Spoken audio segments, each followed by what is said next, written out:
আমি এখন যাইতেছি এই যে খড়ি কাটবার লিগা। এই যে দাও গলার মধ্যে গামছা লয়ে লিছি।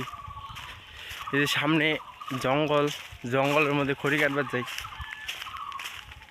কি সুন্দর আবহাওয়া, আর যে রোদ দিছে, এই রোদে মানুষের একদম কি যে বেহাল অবস্থা হইব খাওয়ার মতো না।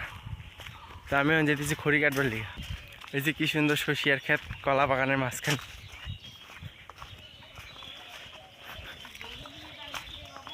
হ্যাঁ, গরু নিলে তো এইটুকু থাকবো না গো, এটা সাইড দিয়া মানুষের। না, গরু নিলে কি থায় নাকি? এটা মানুষ খালি, এটা মানুষ খালি যাওয়া করে, আর কিচ্ছু না।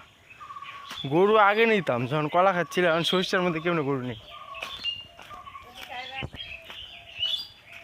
এই যে আমি এখন কলা ক্ষেতের মধ্যে দিয়ে যেতেছি। গরমকাল, এই যে একটা গরমকাল আইছে। এই গরমে যে পায়ে পায়ে পায়ে পাড়া মারলে এই যে একটা কত যে সাপ বার হয়, সাপের মুখে মেলা লাগিয়ে যায়।